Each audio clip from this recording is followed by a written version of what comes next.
Alright, so today we're going to jump in and we're going to talk about vulnerability and connection because they go hand in hand, but sometimes we don't always like vulnerability, some of us love it. The reality is sometimes vulnerability puts us in these awkward positions. All of a sudden we have to be dependent on someone else. We get in this potential place of maybe being hurt or betrayed if we let someone in on who we truly are. It exposes our weaknesses. All of these things can be really uncomfortable. And so our reaction tends to be, I'm not going to do it. See, vulnerability has the potential to lead us into a place of fear and shame. Fear of disconnection in the sense of if you really knew who I was, then maybe you wouldn't accept me for who I am. And shame in thinking I'm not good enough, because if you really saw those things, then I wouldn't meet your expectations. And when these things happen, it kind of shuts us down, and we're like, ooh, not going to go there. So we stay subsurface level with a lot of different people, right? And we know that each of us have experienced shame, because Brené Brown talks about the idea that those who have not experienced shame don't have the capacity for human connection or empathy. I think you guys all have that capacity, so I'm guessing we've all experienced that in some way, shape, or form over our life. The reality is that we have this natural propensity to wonder whether or not someone likes us. It's so simple. We just want to know, am I good enough? Do they enjoy what I'm doing? Am I meeting their expectations? You know, all of these questions start kind of coming over us. It's just natural. That's okay. And we start to wonder these things because we desire to be worthy of connection. We want to know that we deserve being on a deeper level with someone, with having a good conversation, being able to laugh and joke with at least someone, hopefully a couple of people, right? And so this vulnerability level, instead of saying surfacey, we want to get deeper, which means we have to be vulnerable, but that vulnerability makes us uncomfortable, so it leads us to two things. Either we're wearing our heart on our sleeve and we say, well, I'm just going to be vulnerable with everybody and tell everybody who I am and let them know everything about me so that at least one person sticks and will know the true me and accept me for who I am. Or we take the reverse and we just kind of jump back and we're like, yeah, I'm not going to let anyone in. They don't need to come in. They don't need to see the real me. And so we just kind of sit there.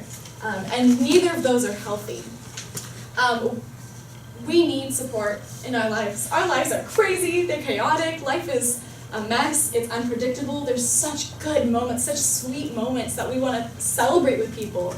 But then there are these moments that are like, oh, this really stinks, right? Those moments where we're like, I'm really angry, I'm really frustrated, I'm really sad, and we want someone to be there and walk through that with us, right?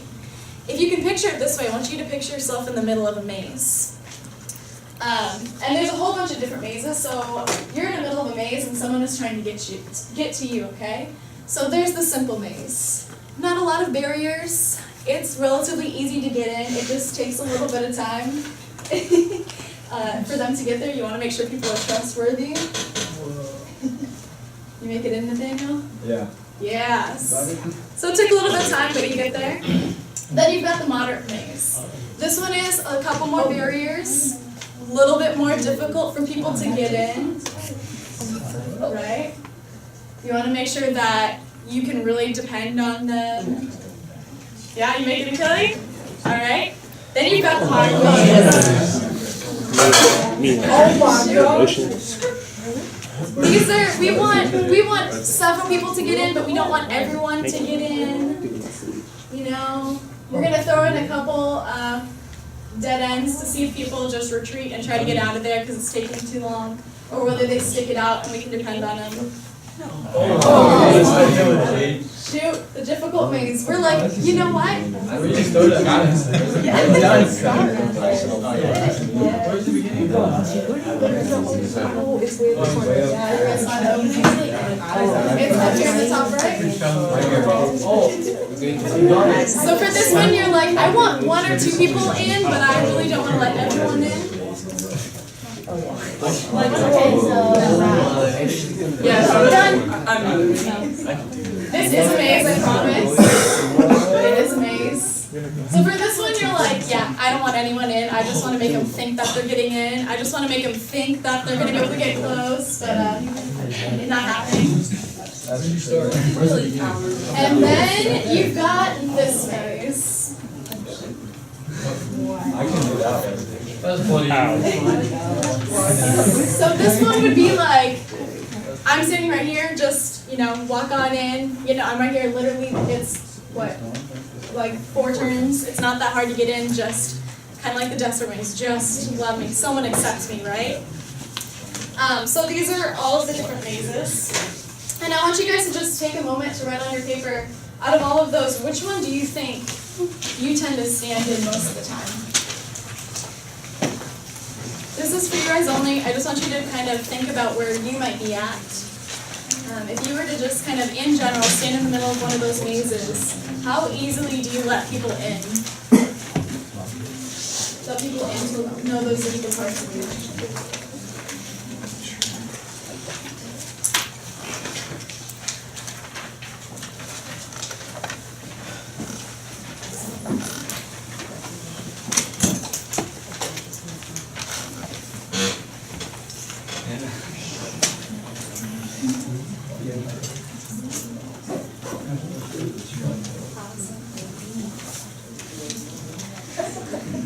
So each of us stand in the middle of a maze. It might look different, right? You might be like, yep, I'm that one with the kid in the backpack, or I'm the one, that yellow one that was kind of like moderate, right?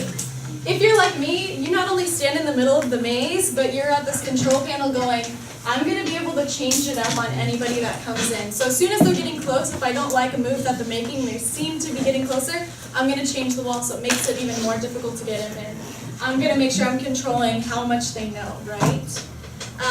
And the reality is either letting people in too quickly or not letting them in at all. Neither one are healthy. See, we were designed to be in connection with someone. We were designed to be in connection with other people. It's the way God made us.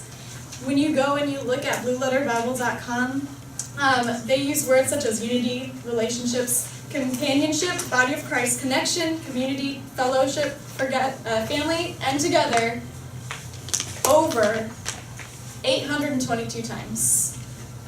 That's a lot. And those are just the words itself, not even talking about the concepts or the many other words that encompass that. The reality is it's so important. That's what we were created to be able to share a little bit more of who we are with a certain number of people, right? And so I want you guys to just kind of process this for a second. And it's on the back too. Nope, we're done. So I want you guys to think about, and maybe you can write it down, and then we'll kind of share. What are some of the ways that being connected to other people really helps us out? When you guys have had a chance to process, go ahead and just shout out some of your answers.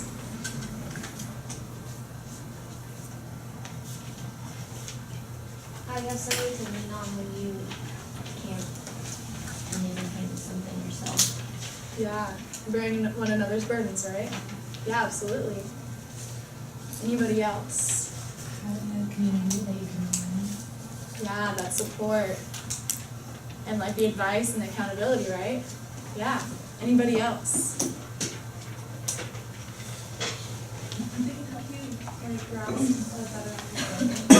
Yeah. So many times like having another pair of eyes see things, like totally opens up a new like world of knowledge, right? Things we didn't see before? Absolutely. It's so interesting because the Bible has so many benefits, and it talks about all these things: the encouragement, the accountability, the keeping one another strong, right? And it even talks about, two are better than one because they have a better return for their labor. It says, if any of them falls down, one can help the other up. But pity anyone who falls and has no one to help them up. Also, if two lie down together, they will keep warm, but how can one keep warm alone? Though one may be overpowered, two can defend themselves, and a cord of 3 strands is not quickly broken. So I need a volunteer. Yeah, Kelly? All right. This is, you can come up.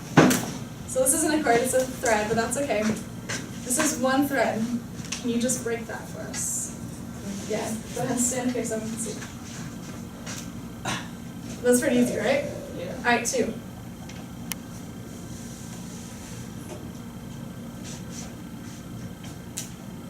3. Nice. Now, you're able to break all 3 of them, but the first one like snapped within like not even half a second, right? By the time you got to the 3rd one, could you feel it pulling a little bit more? Yeah. Same idea. I know, it's simple, that's okay. I couldn't find actual chords, so 3rd is what worked. The reality is our hearts long for connection. Our hearts long to be known by somebody. The clip we're about to see in a couple of minutes uses this phrase that says, to be known is to be loved, and to be loved is to be known. Some of you guys might have heard that before, but I'm going to say it one more time. For to be known is to be loved, and to be loved is to be known, right? This means that we need to allow some of us, we need to allow all of us, we need to allow ourselves to be known by someone. Every part of us, the good, the bad, and the ugly, right? Not to everybody, but to somebody, someone we can trust who's going to be there to, like you guys said, walk with us, stand firm with us, help us see things differently. All of these things are so important, right? So go ahead and open up your things in here, and we're going to jump into the first half of the woman at the well.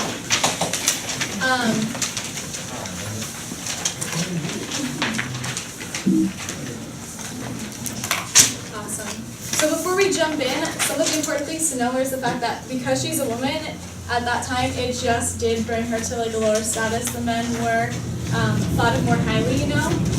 Also the fact that she's a Samaritan and Jesus is a Jew, when they do encounter, because this is the woman at the well, right? That idea of, why are you talking to me? You guys saw like the story of the Good Samaritan we talked about a couple weeks ago, right? They didn't really interact. It really wasn't a culturally acceptable thing, right? Not only that, but this woman was an outcast among outcasts. Not only is she a woman, not only is she a Samaritan getting ready to talk to a Jew, she's at the well alone by herself. See, at that time, the woman would go get the water together, right?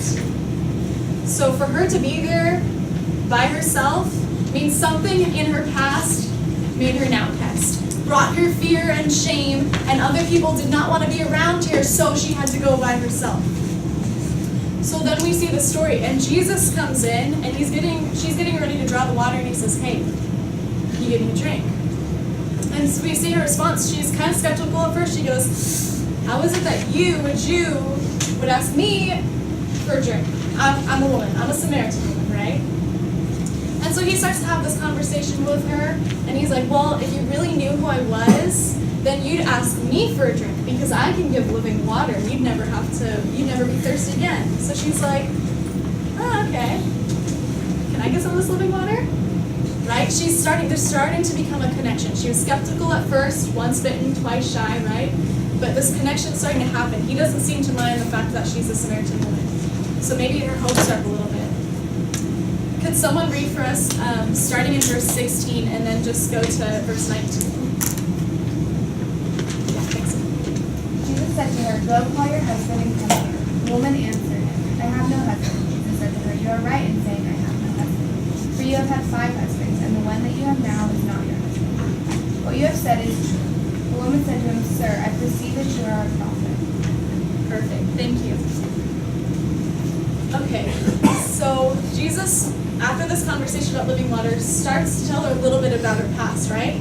Maybe those are the things that brought her fear and disconnection before, right? And all of a sudden, he's calling her out on these things. He's showing, I know who you are, right? And she's like, she seems a little uncomfortable. She's like, okay, I know I'm thinking you're a prophet, right? Could you imagine, not only are you male, not only are you Jew, but now this prophet, this person of high esteem, knows these these awful things about me?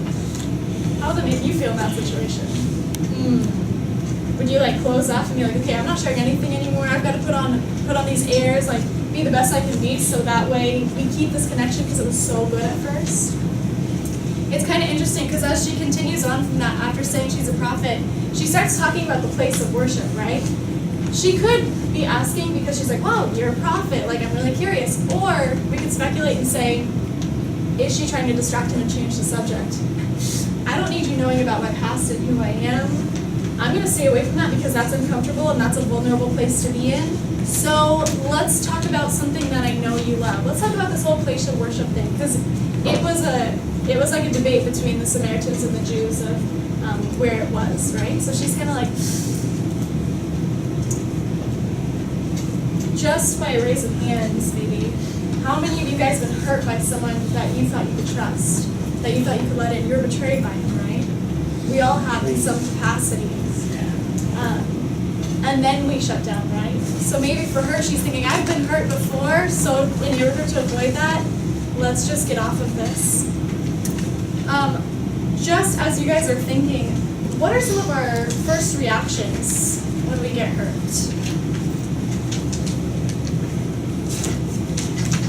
You get mad. Sorry, go for it, Taylor. You get mad. Mad, yeah. Like frustrated and upset, right? How can you do that to me? I trusted you. Yeah, Sophia. Like close off, like kind of like. Yeah. Okay. Not letting you in, and now you or you or you. Yeah. Anybody else? I think those are pretty much our two, right? Either that or we go start seeking for other people. Brene Brown, she does a whole TED Talk on this. If you guys want to see it, it's really good. And I can send you guys that link. But she says this quote, and we talked about fear and shame before, right? Vulnerability is the core of fear and shame and our struggle for worthiness. But it also appears to be the birthplace of joy, of creativity, of belonging, and love. Those are two opposite sides of the spectrum. And the way we go about vulnerability is going to kind of help determine which side we fall on, right? So if we take that same concept, this idea of the woman at the well, the Samaritan woman at the well, she had the potential to have him know all those things and end up in a place of fear and shame. Shoot, look what he knows about me and all that happened. But instead of that happening, she lands on this other side of joy, right? And we'll see that in a minute. But before we do, I want you guys just to watch this. And inside, if you have a hard time hearing her, the words are on that.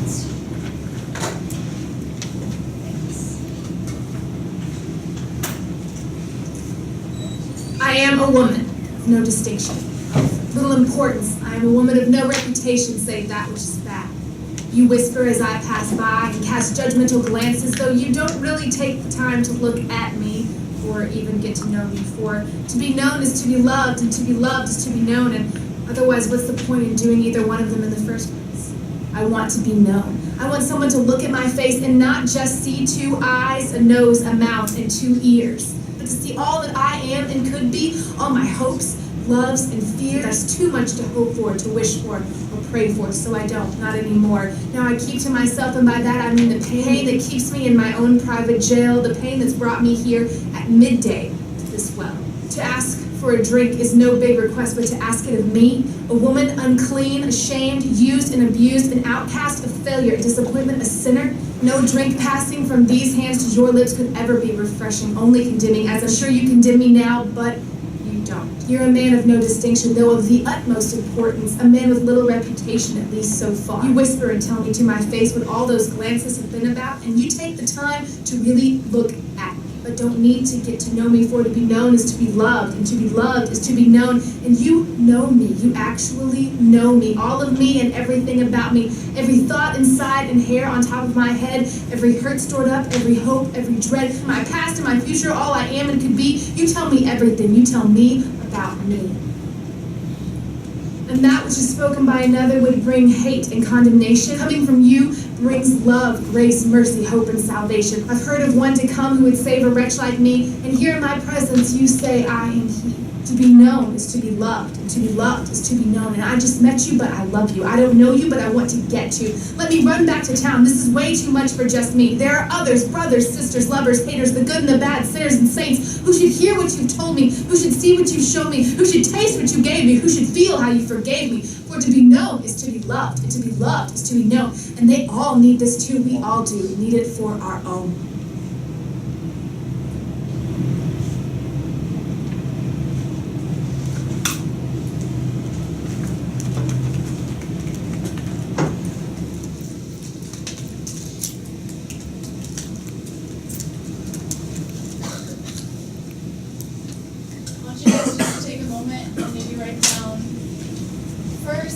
what was the change that you saw in her?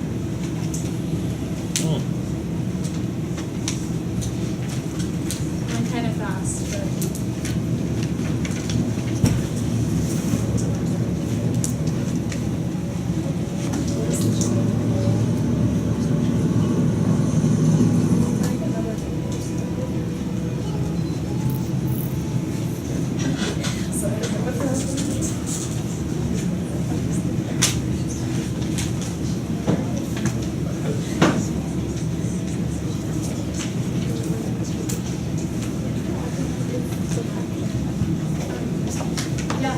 So I think she changed from a fear of risk to a gratitude for the real care she got.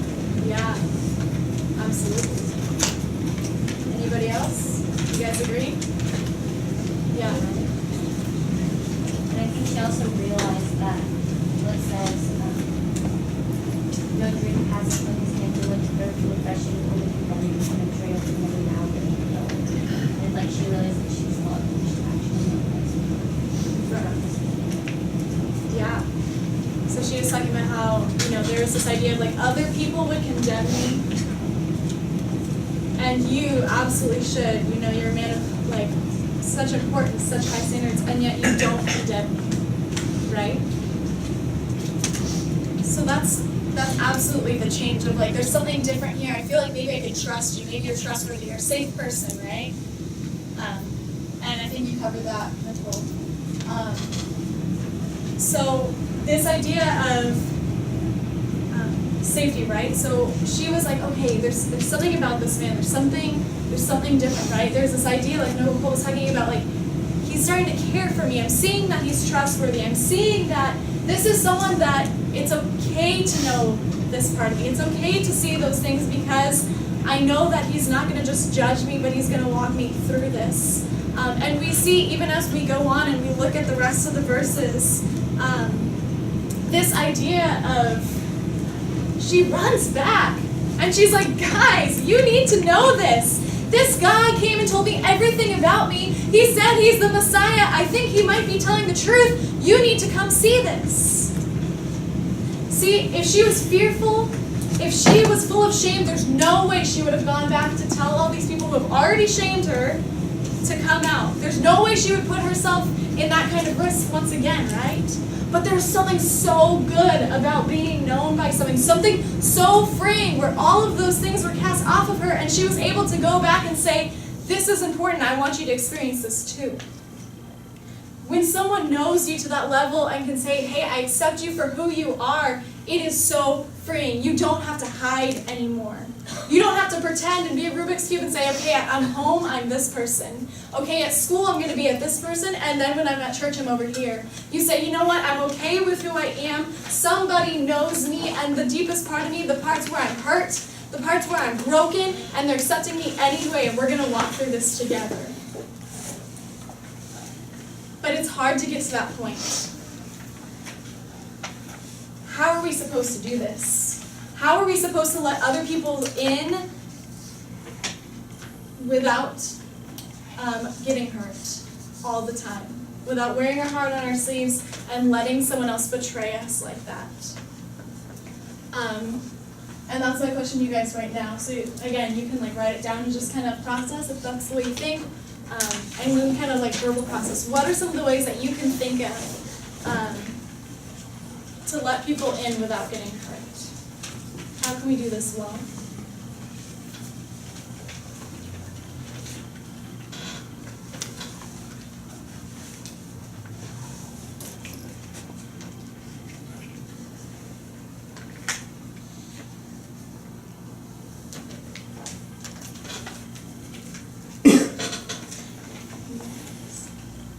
Any thoughts? How can we start to do this well? Yeah, James. To show if the person actually cares. If I feel like if the person wanted to get to know you more, she would actually put in the effort or care. It'd let you know that they're there for you. Yeah. And let's take that a step further. If someone tried to get to know you in those deepest parts really instantly, would you feel safe or would you back off? Oh no, it needs time. I feel like there's you have to build. I feel like there's a process to it, not just like that. There's a process to it. Yeah. So if they kind of start jumping in and asking those questions, it's like, ooh, what's your ulterior motive, Yeah. right? Absolutely. That's awesome. Anybody else? Yeah. If you're like honest with yourself and you like know who you are and you kind of accept that, and you're not as like vulnerable to like people pointing out like things about you that you may not like because you already kind of like know them. Yeah. So kind of like wrestle with those things inside of us first. Yeah, absolutely. Yeah. Anybody else? It's kind of this deep question, right?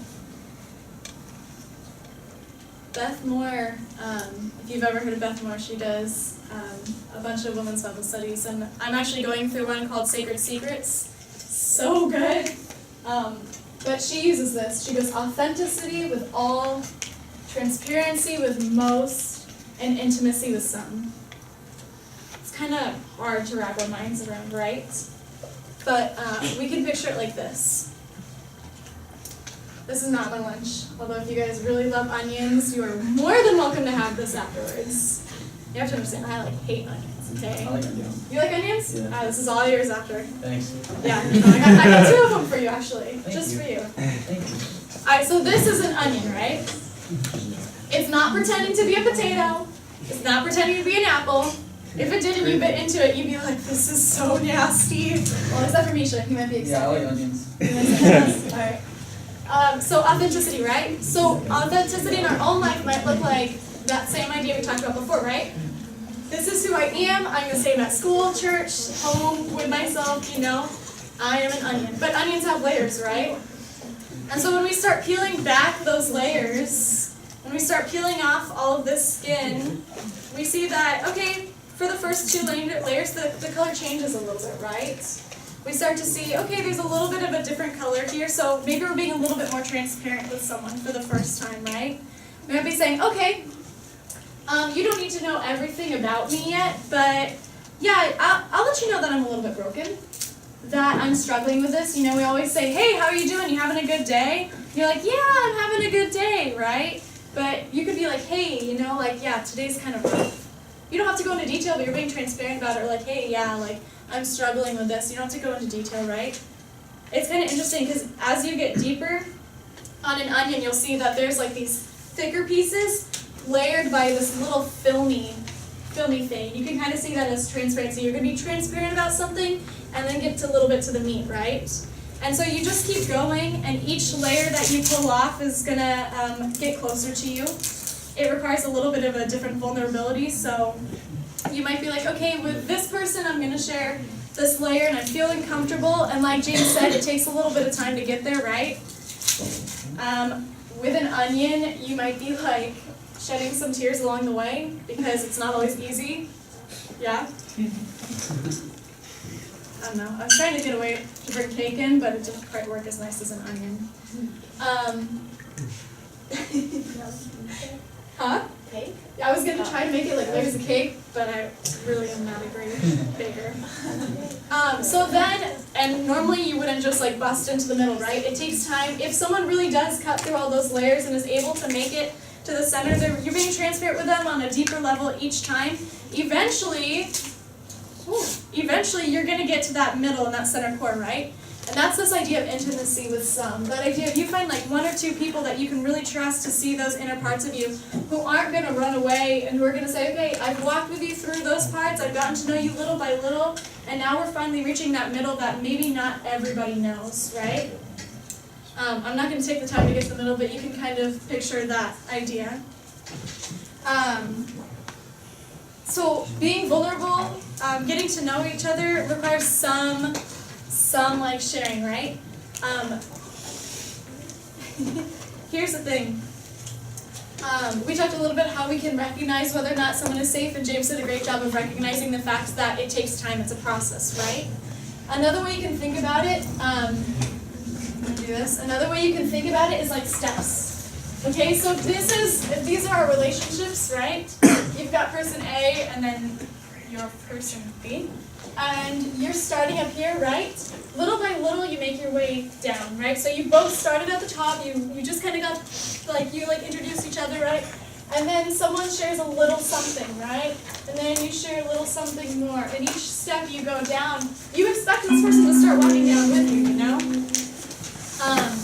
So anyway, this idea of vulnerability being, you just need to take time, be careful, but be willing to share with a couple of people. That's all.